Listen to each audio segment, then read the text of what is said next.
the best way you can get the most out of this workshop is to fully engage yourself. So what does that mean? That means when I ask a question, to respond. It means to use your body. It means to raise your hand. It means to say yes if I'm looking for that, okay? It means to participate in such a way that be willing to learn, be willing to break through, be willing to get a little bit of curiosity of how to, break your limiting patterns and what prevents. Does that make sense? What we know is that passive learning will give you passive results. Passive learning is just listening, okay? Passive learning is only going to give you 10% retention. When we're writing and we're taking notes, a lot of notes, you are going to retain at that point 35%. Okay? When you use your body and your physiology, which is why I stand up and you'll see me use my hands and kind of the tempo of my voice, and even just taking a deep breath in, at that point you're retaining 85%. Okay? So what I would ask is that for you to get the most out of this is to use your physiology while learning. Does that make sense? And I want you to think about what that goal was.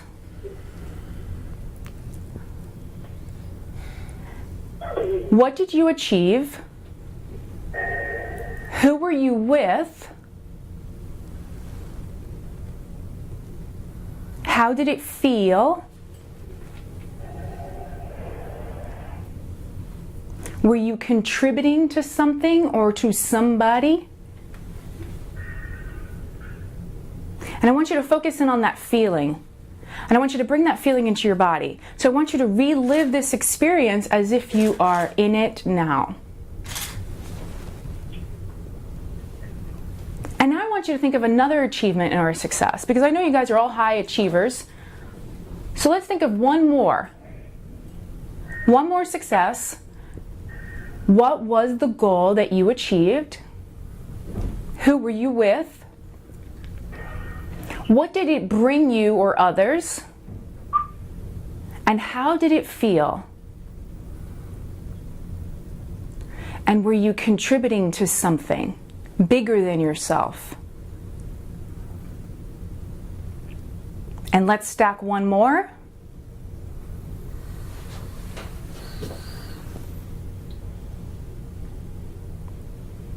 How did it feel? Who were you with? What did it bring to your life?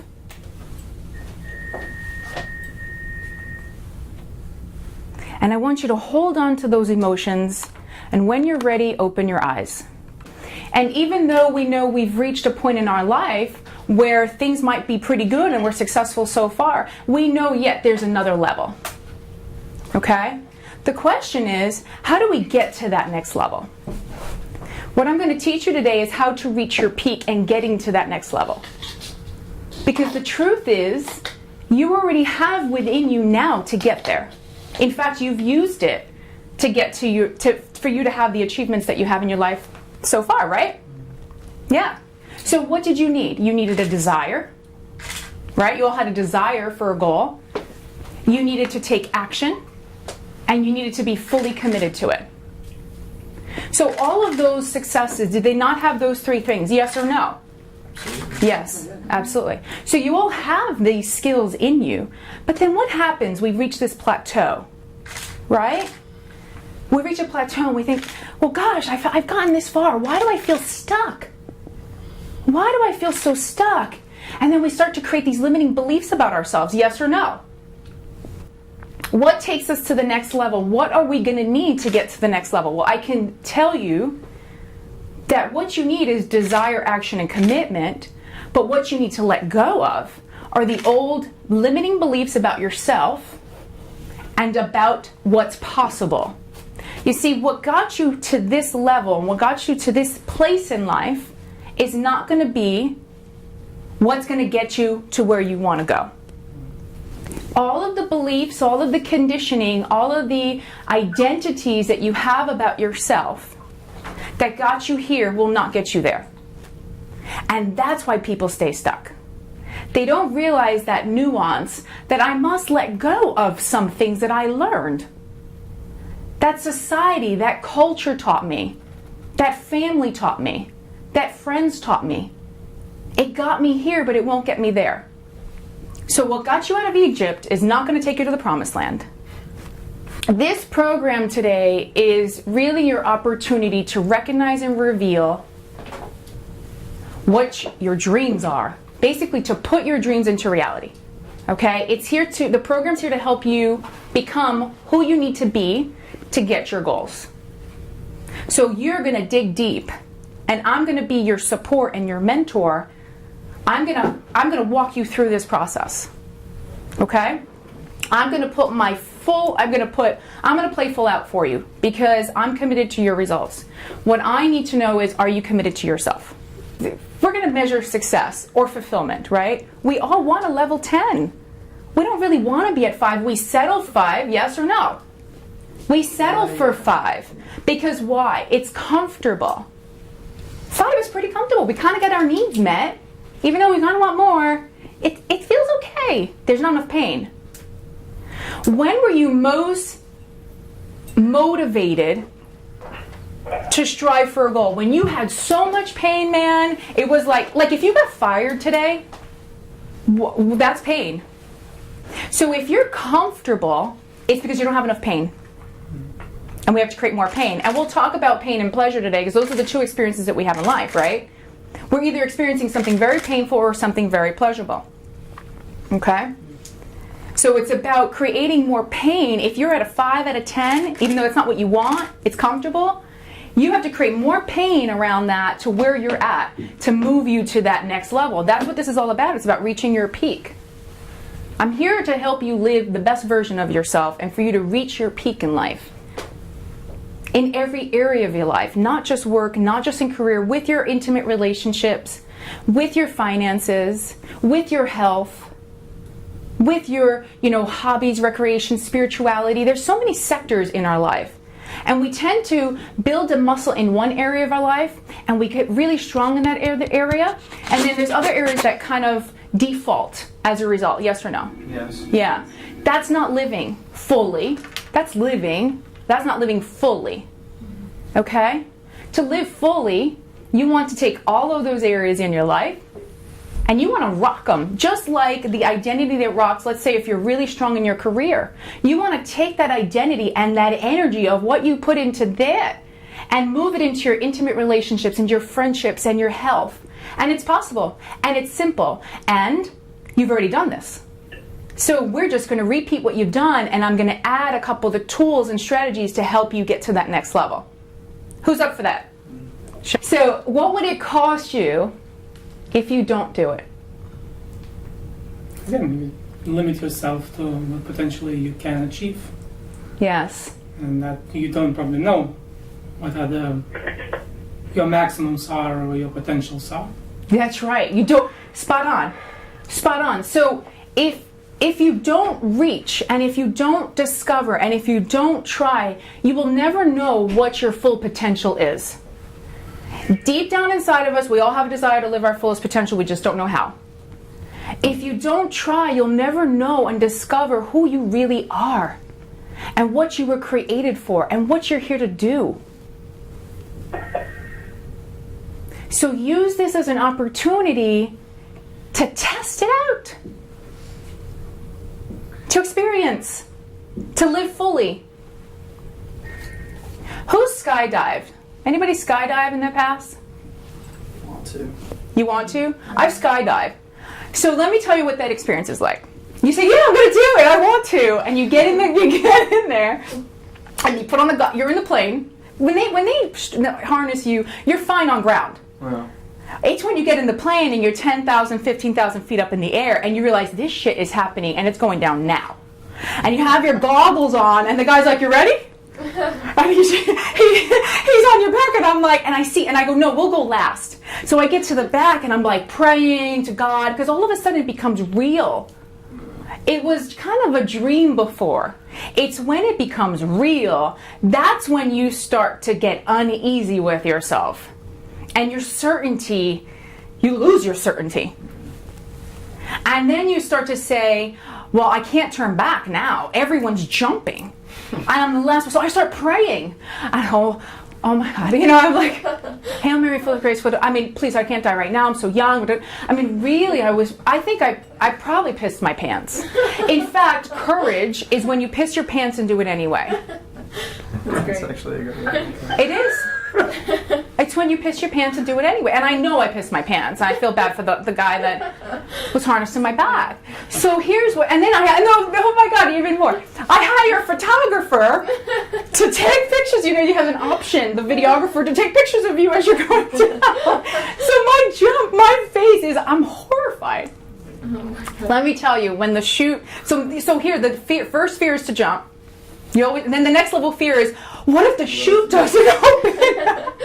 So guess what happens prior to my jump? I hear about 2 weeks prior, someone died. The chute didn't open. Both. Oh my God. Both people died. He went tandem, and the chute didn't open, and they landed in somebody's yard. And I thought, what? Maybe that's a sign. I thought I shouldn't jump.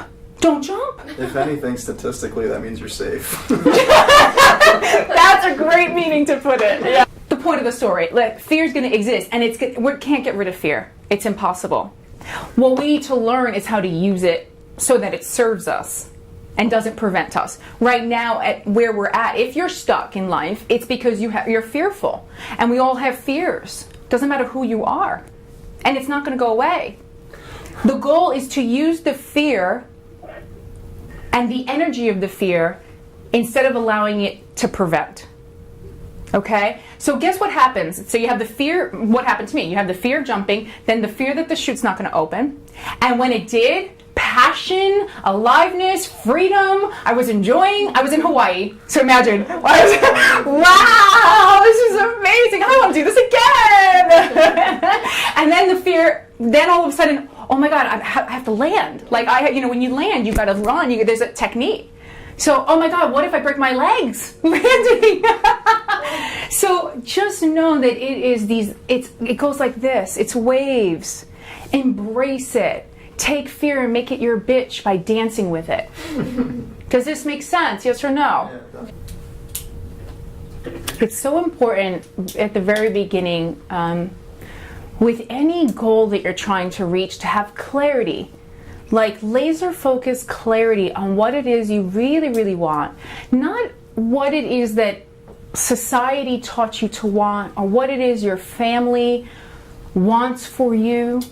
It's what is it that you want for yourself. Not so much about your spouse or what your children want you to be. It's about, this is my life, this is my race, I'm going to run it my way. So be really clear as to what you really want and write that down. Make sure that what you wrote is not about somebody else's dream for you. It's about your dream for you. Does this make sense? Okay. Reaching that peak, getting what you want, will give you the ultimate fulfillment in life. Full stop. It will give you the joy, the passion, the freedom, the happiness. But you must step outside the comfort zone. That's just the truth. You're not going to get that from staying within the comfort zone or playing at a 5. If you're in your comfort zone, you're playing small. The only reason why I know that is because I did that. I played small and I was still successful while playing small. So I was uncomfortable. I told you I was doing both positions, and I was pretty comfortable, and I was playing small, but it didn't feel like playing small because I was still achieving. It was playing small. So think of something that you really want and is outside your comfort zone. That's where we're going. Your success is directly proportional to where you are in your life right now in your head. Your level of success will rarely exceed your level of personal development right now. So you're just as successful as the success that's currently occurring in your brain. So if we can expand you and expand your mindset, can't we expand what is success for you, yes or no? Yeah. We expand your mindset, you expand who you become, everything grows. I'm going to share with you a little bit about my story so you can understand why I'm passionate about teaching these principles and teaching success. In the past, I was never comfortable with speaking, with revealing myself, with connecting to people, with sharing my story and my experience, because I was embarrassed by my past. And I avoided my past, and I also avoided myself. So I was running away from my past and running away from myself. Because I didn't accept my past, I didn't accept myself. Therefore, I didn't love myself. I learned that in order to have love and passion and to experience it, I needed to experience it for myself first. And that meant everything that I did in my life, I needed to connect to. But I was so fearful of that because I had so much pain growing up that I closed myself off to people. People were scary to me and they overwhelmed me. So as a child, I would lock myself in the bathroom to get away from people and to put a shield around myself that was a guard and a wall that was so thick. I was numb and stuck until I discovered what was possible. I stayed there for a really long time. Did someone pull you out of it, or was it just you? Somebody pulled me out of it. Somebody like me, here with you, pulled me out of it. So I had my own mentor. My mentors are Tony Robbins, Jack Canfield, and I immersed myself into personal development. And I understood what was possible. And these men, I mean, I learned from the best in the industry. And these people instilled in me a standard for living that I never had before because I didn't see it and learn it from my own family. Your mentors growing up are your family and are your friends. And so I'll tell you now, we talked about what's going to get you to the promised land and to reach your peak. Look around who you hang out with.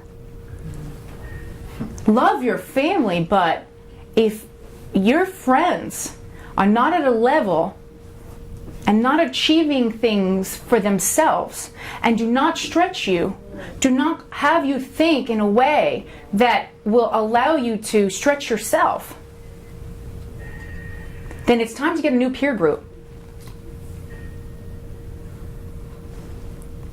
You want to find a peer group or friendships or a circle. It doesn't have to be a lot of people. We're not talking about Facebook friends here, right? That's acquaintances. It's not friends. We're talking about real core people that love you and accept you for who you are, but that are also going to help you get to where you want to be. They inspire you. Maybe they know something that you don't, that you can learn from. Maybe they've achieved things. They're high achievers. Don't hang around people that you've achieved so much more than them that it makes you feel so good about yourself and significant. You're not growing in that group.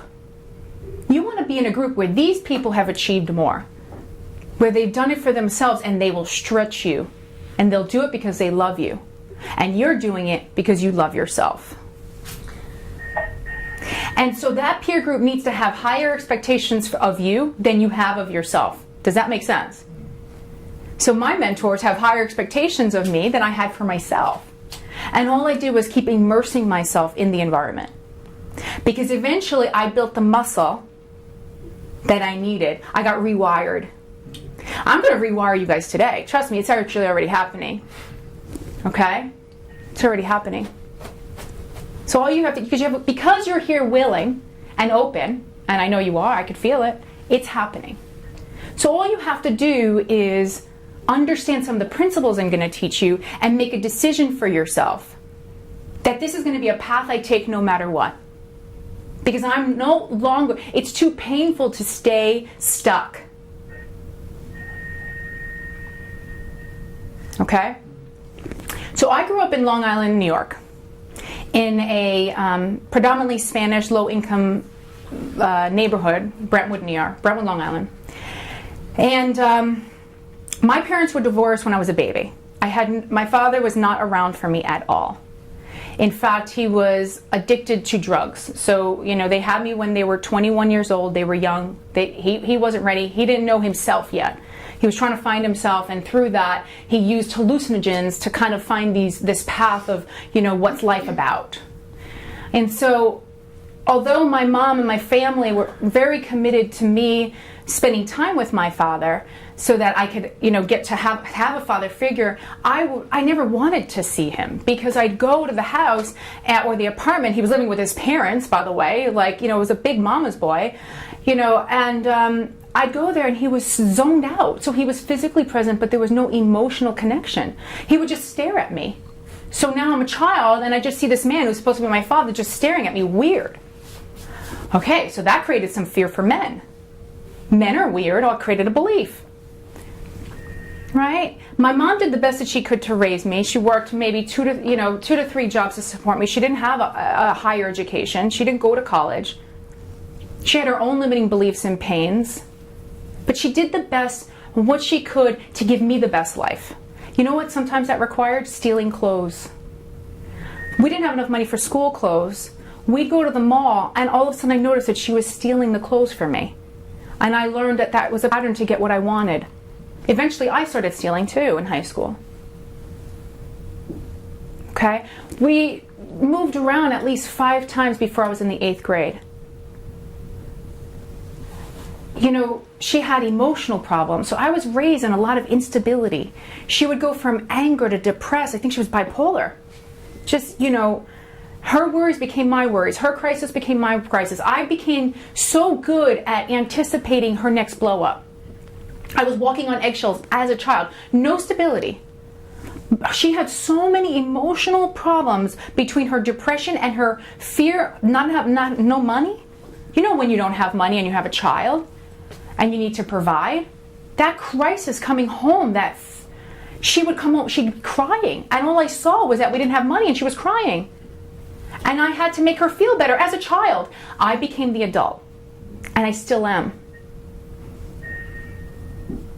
So I learned really young that I didn't have a childhood, so I didn't celebrate myself like a child. I don't even remember. My mom says, "Do you remember that you had such a good time?" I said, "No, I only remember the pain.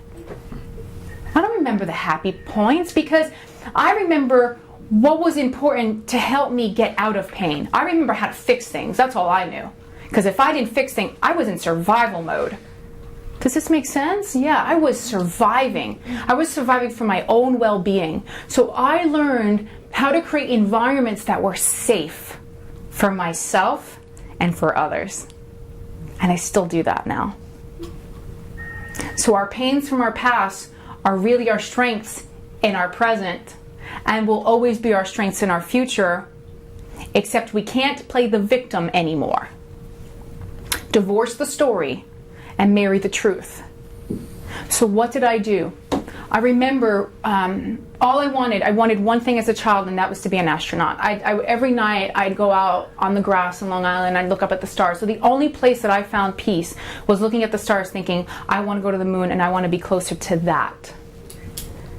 And I wanted to go to space camp. That was a big deal for me at the time. And I remember I was in the backseat of the car, and she said, "We don't have money for that. What are you, crazy? Space camp?" And my dreams, this was my dream. She didn't understand. I looked up at the sky, and I remember saying, she doesn't understand how important this is to me. She thinks this is, I just want to go to the movies. She crushed it. She crushed my dreams. And when she crushed my dreams that day, I made a decision that because I was so passionate about that, I made a decision that I will never be passionate about a career. I'll never be passionate about my work.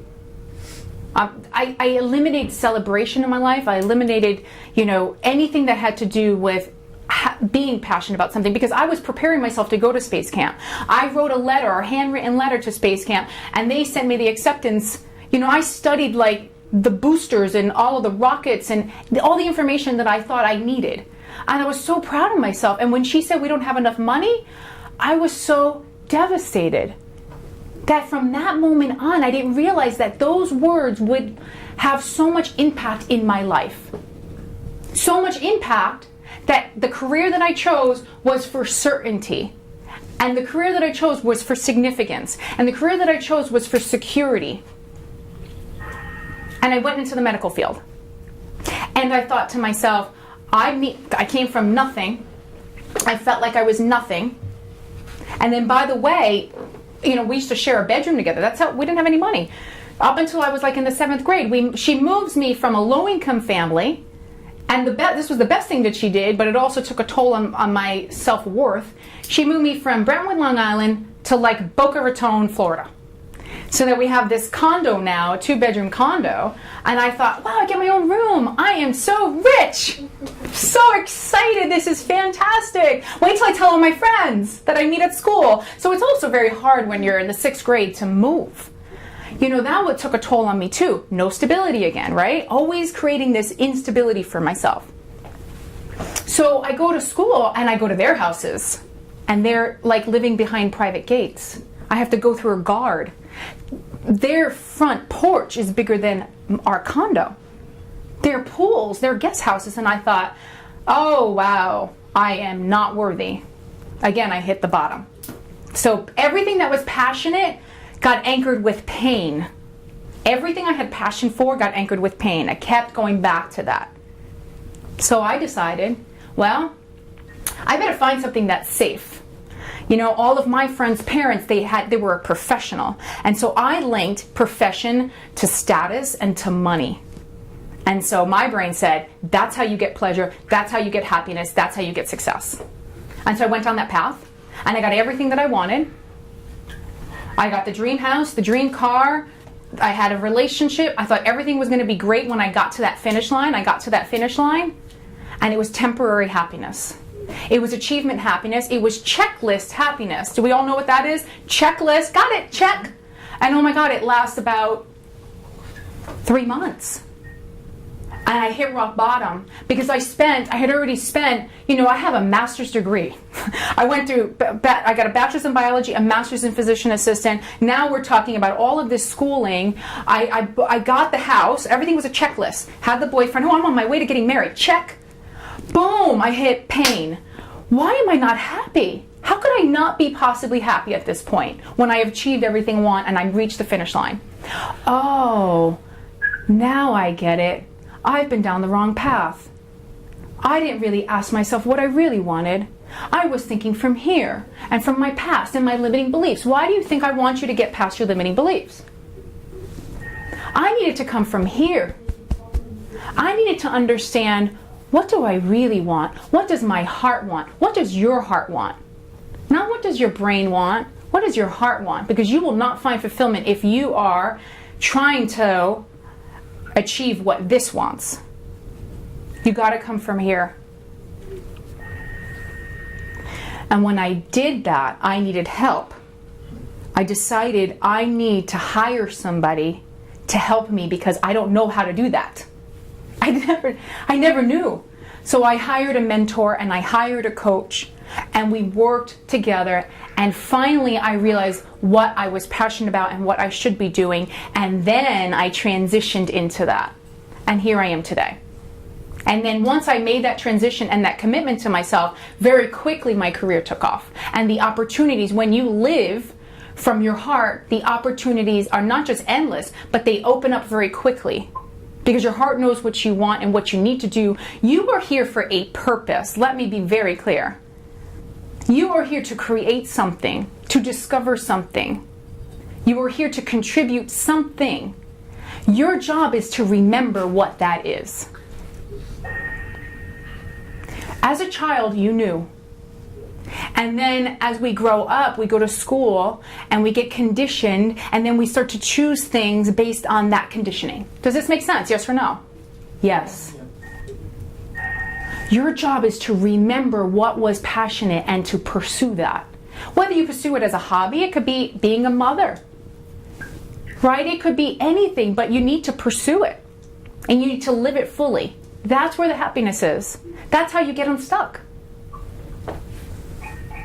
And so all of the doors started to open. So that's how I wrote 3 books, and they all became best-selling books. And I was able to do these workshops, and I'm continue to grow. You always have to grow, though. You can't stop, okay? You never reach that. You always have to evolve. You have to evolve your consciousness. Let's make a decision today to not play small anymore. To reach that peak and to step outside our comfort zone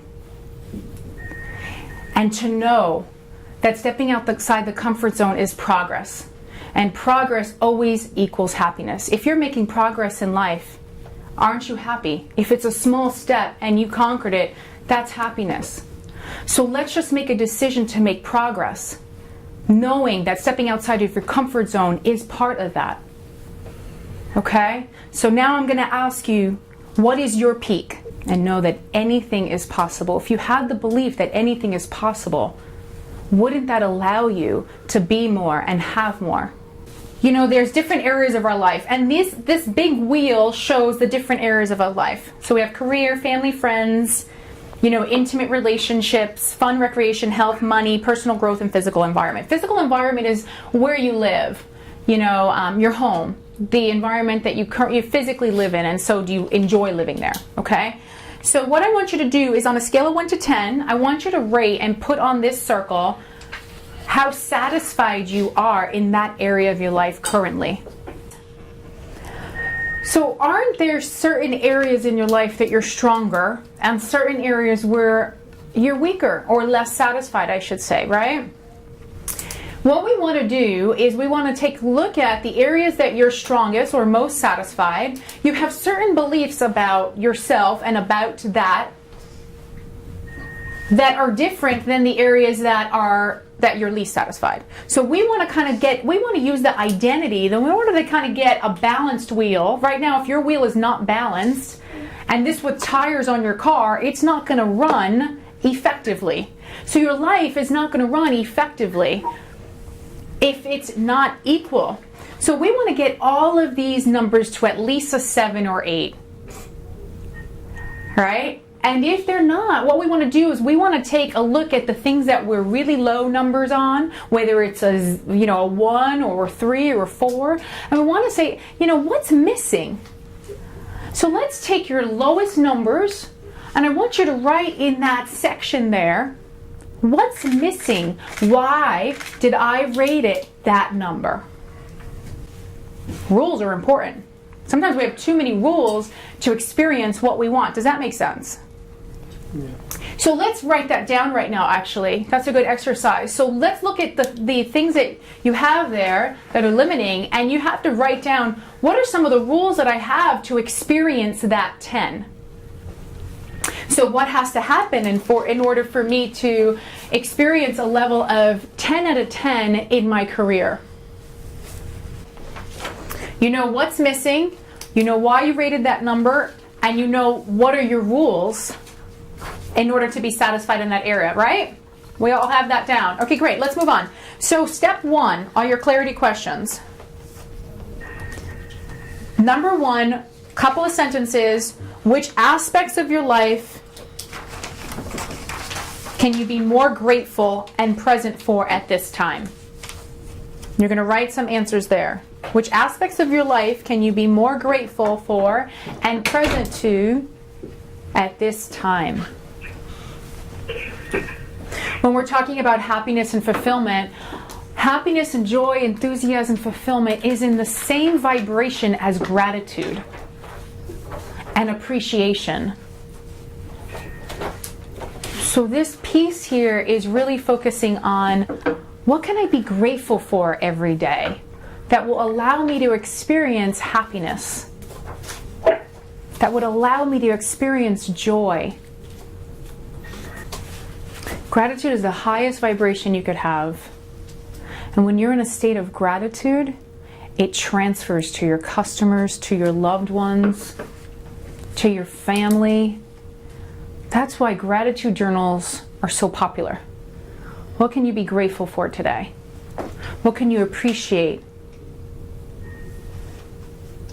There's always a choice in life. You could either complain about what you don't have and get more of it, or you can be grateful for what you have and get more of it. The choice is yours.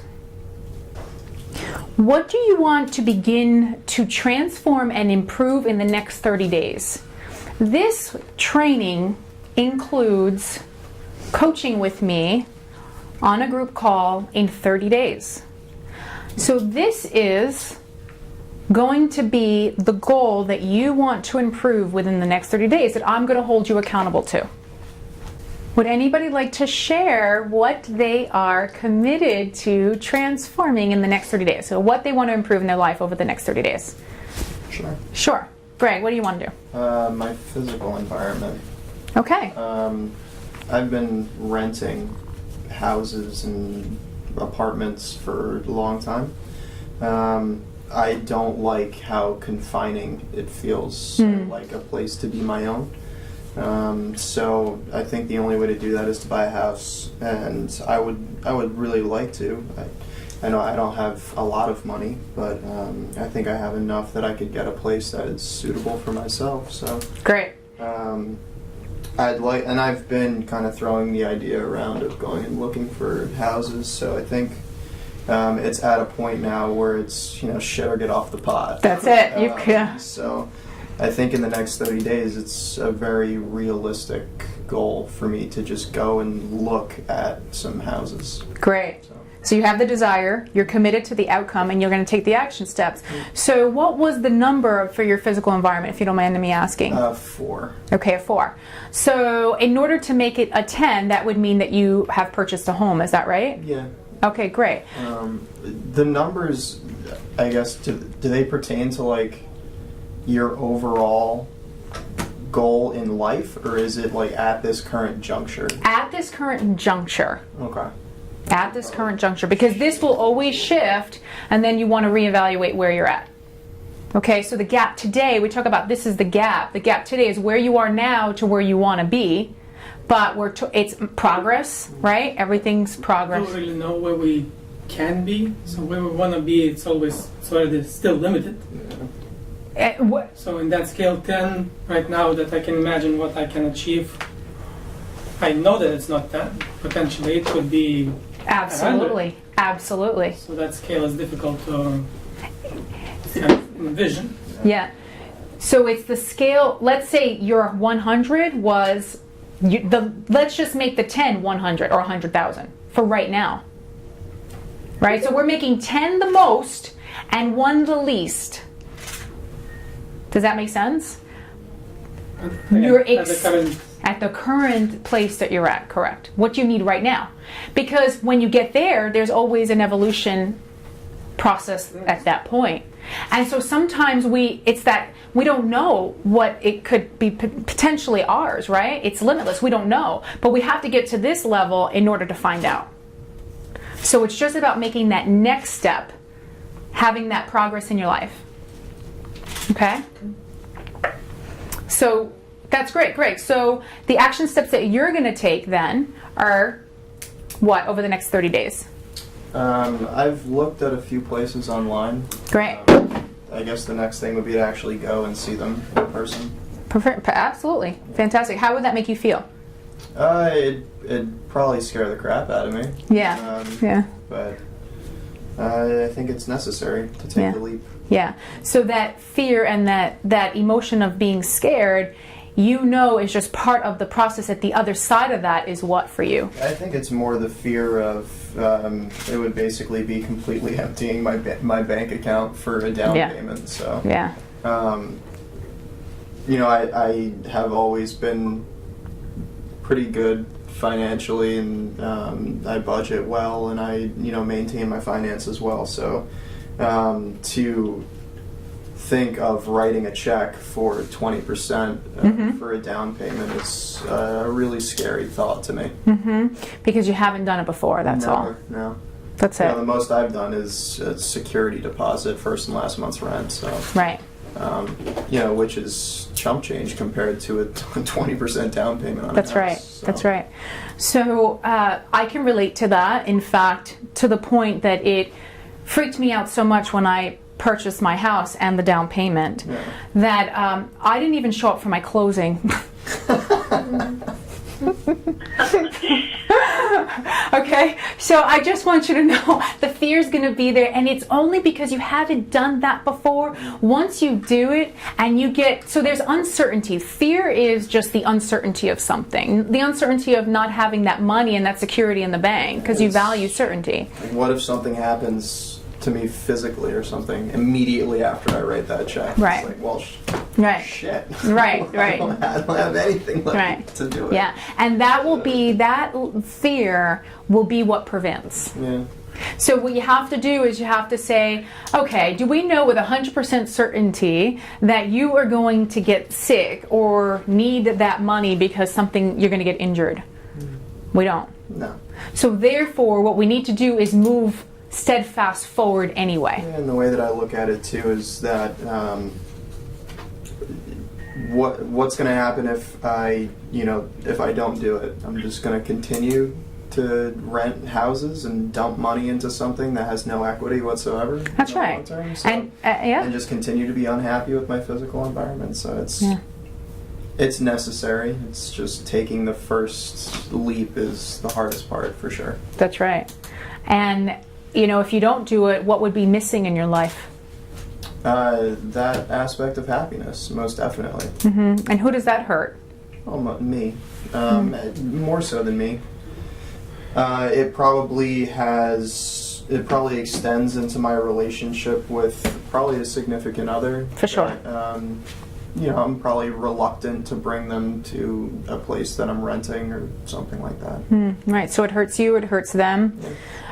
And imagine that you don't take this leap based on that fear of not having the security in the bank, and 10, 15 years from now, you're still renting. Yeah, no. What's that like? No, it's not even a possibility. Yeah. I would take the leap before that happened. Great, so you committed to writing that check now? Definitely. Before Great. 10 or 15 years, no way. Great, how about within 30 days? It's the 30 days. That's the one that makes me fearful. Yeah. So anything is possible as long as you make the commitment to do it no matter what. You have to draw the line in the sand. Yeah, the only person preventing myself right now is me. That's right. That's really it. That's it. So get out of your own way and just make it happen. And don't put it on a pedestal. Don't put this the bank account on a pedestal. It's owning you right now. You need to own it. See, that's the fear that's owning you. It's that cultural. That's it. It's the culture. It's conditioning. It's society. Don't let it own you. It's choking you up. The freedom, the passion, the happiness, the confidence. I'll tell you, when I bought my house, the confidence and freedom I felt was unbelievable. Yeah, sure. That's on the other side. And is it scary? Yes. And will you wet your pants? Yes. I didn't show up to my closing. And when you do it, it is the most liberating thing, I'll tell you. There's nothing I'm more proud of is my home. I walk into my home every day and I'm so grateful for it. Oh, crap, this is mine. This is mine, and it's beautiful, and it's my dream house. Oh my God, it's the best feeling. I don't have any children, but that's probably the best feeling. Right? It's like, oh my God, this is mine. Wow, she's so beautiful. The baby can look like a lizard, by the way. Mothers will find that thing beautiful. Because that's because the oxytocin that gets released. The fathers don't necessarily have that connection as much as mothers, but baby looks like a lizard. No, they put it on Facebook. To control on hold beeps, press *3. What? For this help message, press *4. Should we be doing something about it? The phone, 6. Just press some buttons. What are you doing over there, Grace? I couldn't hear them. Oh, okay. We're hearing. I don't know what we were hearing. I didn't even know what that was. That's the first time It was a message from God.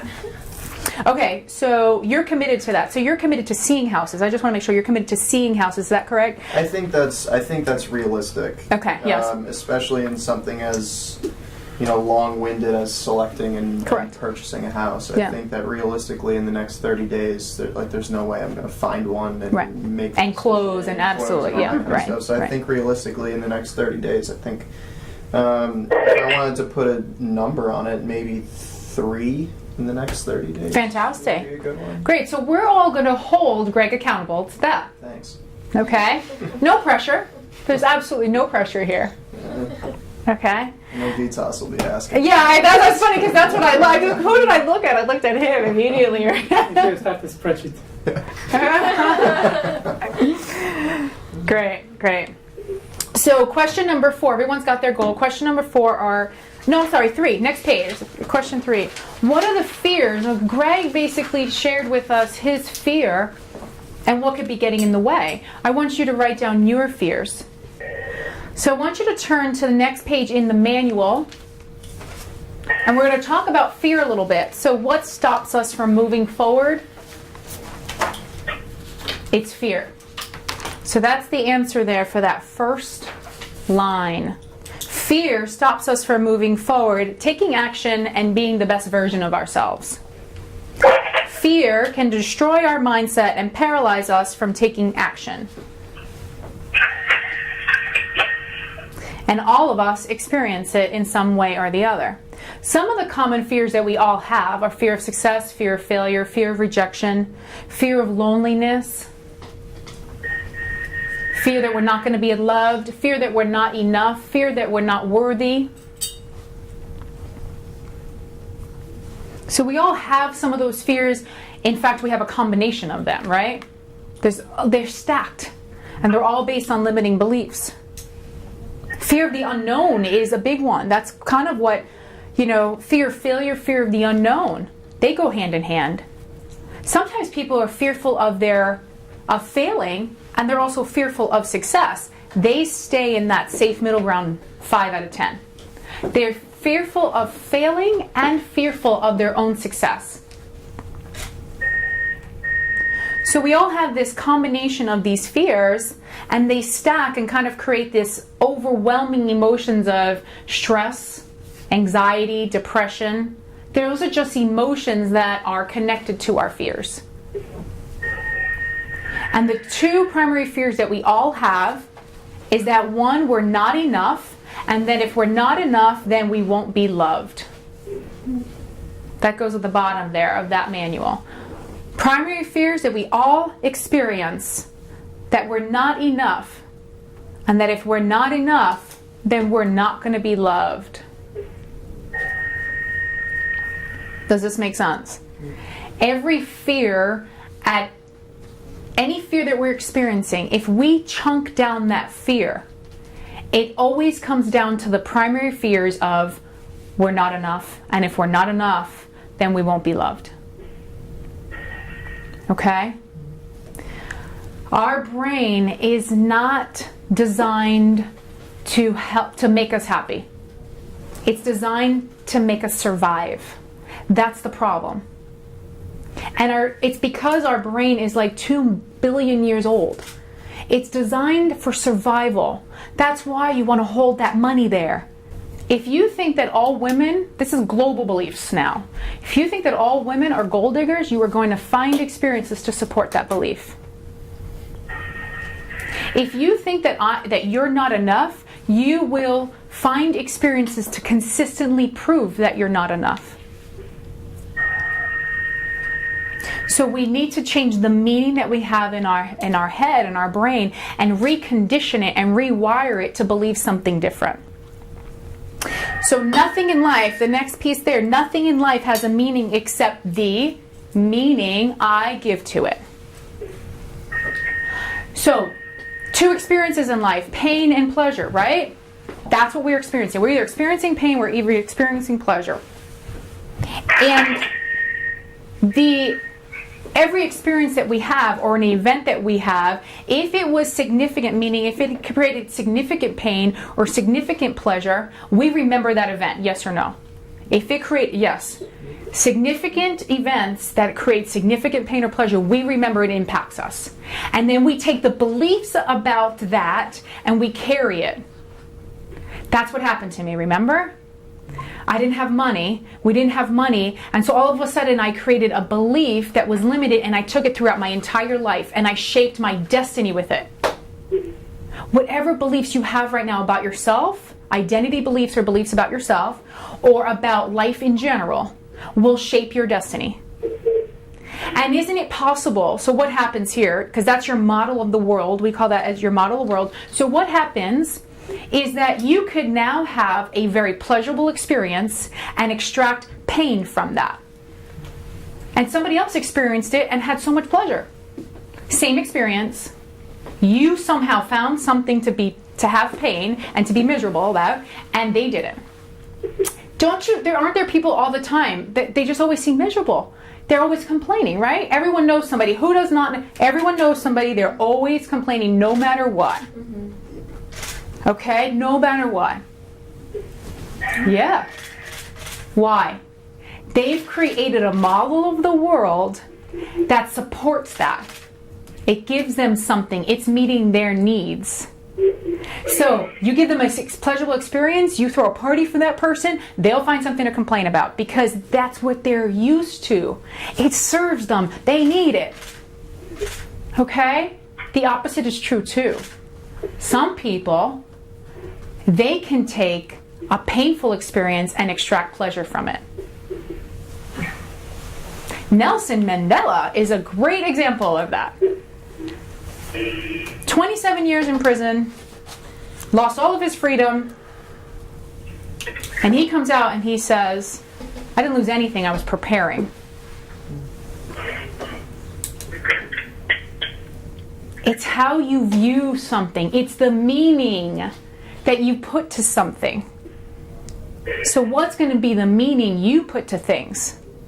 How could I want you to write this down. How could I appreciate and be grateful for this moment, this person, this experience right now? How could I appreciate or be grateful for this moment, this experience, or this person right now? That will set you free. And then you're going to answer the next question, why is that a must? Why is it a must for you to start now? Not a should, a must. There's a difference. Beautiful. Yay! Woo! Right? Doesn't that feel good just to make the decision? We all have 6 human needs. All human beings have 6 human needs. Regardless of our race, regardless of our culture, regardless of our professional backgrounds, regardless of our education, it doesn't matter. Who we are or where we came from, there are 6 human needs that we all share, and these are not desires, they're absolutely needs. We all need them, and we'll do whatever it takes to fulfill and meet that need. We could all think about our goals and think about, what it is that meets our need and is preventing. It's needing a need for comfort. To stay in the comfort zone meets your need for certainty and will bring happiness. So we all have this need. Whether or not we're going to meet this need or not, it's how we're meeting this need. Because if you're meeting these needs in a disempowering way, that's not going to serve you moving forward. We're talking about new habits. We have to meet our needs in empowering ways. Does this make sense? Okay. The third need that we all have is the need for significance. Significance is also recognition. People will start arguments to meet their need for significance. So there's 2 ways. You could build somebody up or you can tear somebody down. When somebody's tearing you down, it's to make them feel more significant. And you need to understand that that's the fear and that's what's underneath them tearing you down. And if you can see that, then you can have more compassion for the person because they're hurting for them to do it. Somewhere in their life, they're hurting and they're fearful that they actually have to tear you down to build themselves up, that they can't see you as an equal. They absolutely have to they're more significant. They need to feel more significant. It meets their need for significance. What happens if we meet our need for significance so much and we build that muscle is what we're really seeking is to be unique in some way. Okay? But what happens when we're too unique and we get so far to the other side of the pendulum, we're so unique and we're so significant, and you see this all the time in some industries and they lose connection with people. They don't know how to connect with people, right? Because they've put themselves so far ahead and beyond that they forget what connection's about. And that's what they really want. They want love and connection, but they made themselves so unique that they don't know how to connect. And we all have a need for love and connection. That's number 4. Love and connection. We can get love and connection in good ways and negative ways. We can absolutely get love and connection by overeating, by using alcohol, by using recreational drugs. You can connect with yourself in negative ways. You could also connect with yourself in positive ways by exercising, by having some spiritual beliefs. For me, when I started, it was certainty and significance. And you could tell because my whole life experiences, all of my decisions, everything was to meet that need. You know, right? It was like I couldn't get past, needing to feel comfortable and having recognition. So it showed up in my life. It showed up as going into the medical profession, making sure I had all the degrees and the rewards and the recognition. I strengthened that so much. I didn't know how to connect to people. I didn't know how to love myself. I said I had a hard time connecting with myself and accepting myself that I couldn't connect with others. So prior to me doing what I do now, I was very certainty driven and very significant driven. I had to be the best and have the best all the time, and it was exhausting me. So there was consequences of that. Me valuing that so much had consequences because what I really wanted, I could not get fulfilled by having those two as the ones that I valued most. Does this make sense? Paige. Everything humans do, mastering influence. So it's not just mastering influence for yourself, it's influencing others, whether that's your children, your spouse, your customers, okay? Influence, we talked about, and experience is about pain and pleasure. So everything humans do, we do for one or two reasons, to avoid pain or to gain pleasure. Now, we have the power to determine by meaning what is pleasure and what is pain. That's your power. So therefore, we go back to the meaning of things. You have to have a better meaning and extract pleasure when it's painful. You're in control. Okay? So, for your customers, understanding how to influence them means to understand how to influence them, you have to already know what? You have to know what influences them already. They must associate a pleasurable emotion to your product. So, let's talk about your product. And we talked about the 6 human needs. Your customers have 6 human needs as well. What human needs do you think your customer values the most? How could I serve this person even more right now really comes down to how can I make him or her feel more certain about our product. And providing that. And different ways in your marketing and how you innovate. All pieces of your marketing need to provide certainty. All innovation in your technology needs to provide certainty. Your product provides certainty, and so it doesn't matter what the cost is. You're creating a peace of mind, and what you're selling is a peace of mind. And that's priceless when we're talking about life or death. So they need to pre-frame their customer about that and not meet the customer, not go down to the customer's level of state. That's what they're doing. They're meeting the customer so much that they're losing themselves in that conversation. All right? So they need to take the higher ground and say, hey, wait a minute.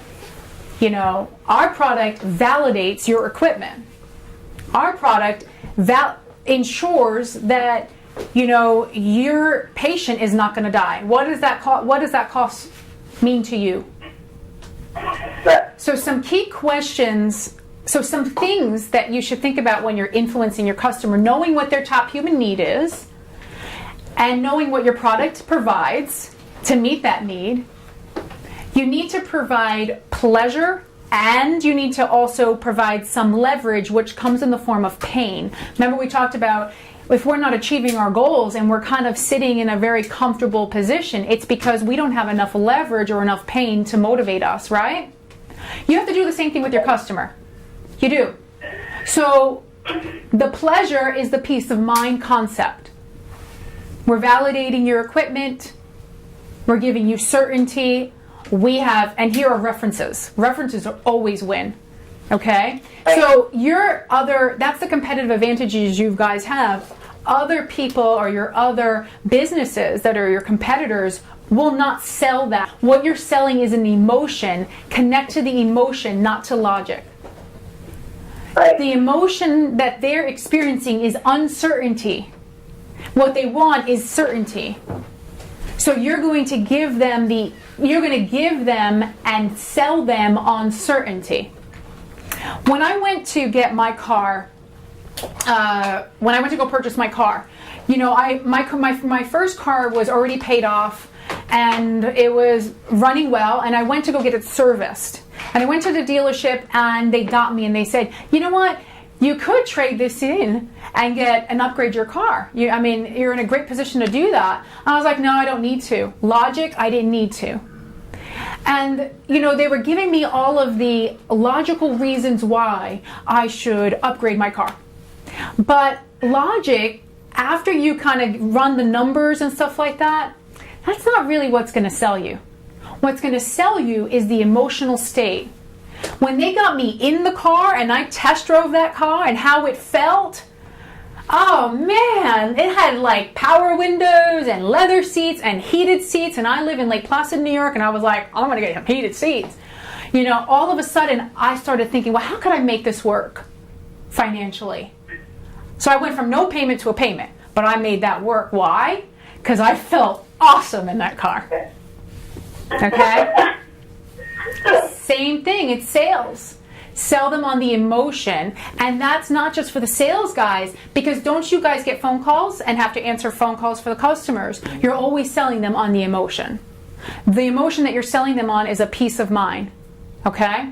Yeah. So that's the pleasure piece. The pain goes like this. If you feel like they're not making, you don't have enough leverage on them, meaning for, the emotion, that they're not budging, here's what you do. You create more pain for them and you say, what will it cost you if you don't buy this?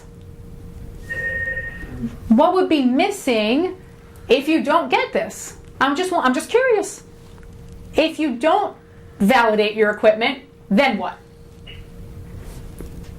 But it's not that they're not going to validate, they have to. It's a matter of who's going to do it. Okay, great. So if it's the who, what is this company's advantage over the other? We're the leader. You guys are the leader. You just got to show up as the leader. We are the leaders in the industry. We have been doing this, we basically created it. And we have the most innovative team.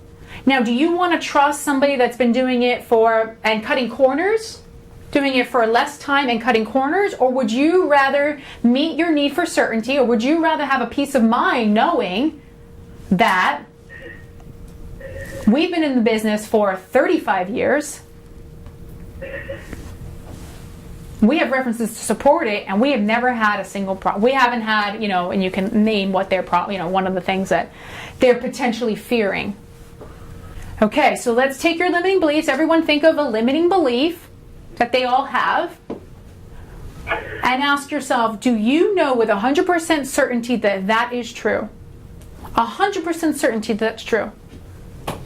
And most likely the answer is no. I can't say with 100% certainty. I feel that it's true, but I can't say with 100% certainty that's true. Great. That's divorcing the story. So what is true?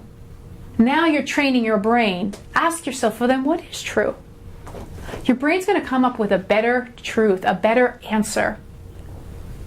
You forced your subconscious mind to give you a better answer because you asked a better question. And write down the truth. The truth is, and write it down. And live by that belief. A belief is nothing more than something we have certainty on.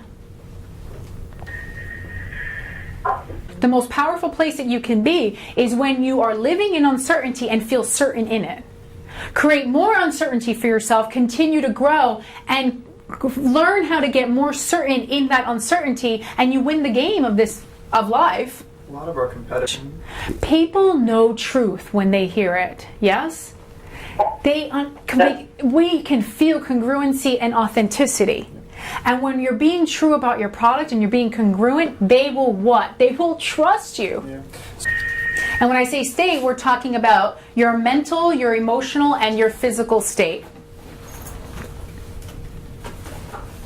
So when people behave in a negative way, it's not that they are negative or that they are that person, it's that they're in a disempowered state that's creating that type of behavior. So when your customer calls and they're miserable or they're anxious or they're, depressed or they're angry, they're just in a disempowered state. That's not how they want to be. It's not who they really are. Okay? So the key is to, like I said, is for you to influence their state, you must get into an empowered state yourself, and I'm going to teach you how to do that. Computer company. And why is that? So here's the thing. All I said was name a well-known. And we all have the same names. We all have the same brands. Why? They create an identity and they change the culture with their identity and their product. So that everyone's ingrained. So if you guys want to be ingrained the same way, you've got to consistently live that identity. And it starts with your marketing, and then it ends with your innovation. Everything in business is marketing and innovation. Remember that. Write it down. And you need to collaborate within your team to own that part of the market. And you've got to think ahead. How is the industry changing, and how will I be able to meet those needs 10, 15 years from now? Not even just now. How will I be able to meet the needs in the future? That's your innovation. In order for an identity to have impact, it must be consistently reinforced until it's anchored within the culture. And that's what I was talking about. Anchored within the culture so much that when people think about what's a well-named brand, they name your company. What's a well-known business that's going to provide validation? Immediately, CoreCheck is the company. When we went over the 6 human needs, for me, how necessary it is for me to just shift my thinking. I've known that I have to do it. It's more just a matter of actually doing it now. Right. So. Good job. Awesome. Julie? I was actually going to go with the consistency, being consistent throughout the board with CoreCheck, and just reassuring the client of that consistency. Nice. And then I think that will also give me kind of more stability and being confident in this role. And yes, absolutely. Very nice. Thank you. Vitas? I think I was already aware of the shifts I need to do in my life. There was no major revelations. I guess I've reached a level in my life. Yeah. It's just more really forcing me to focus on the steps that need to be taken, or individual issues that I have to address. Very good. That you usually try to avoid. Yes. It's, again, painful. Yeah, yes, yeah. Absolutely. So it's like you knew what to do, but now maybe there's more motivation to do it. Yeah. Very nice. Good job.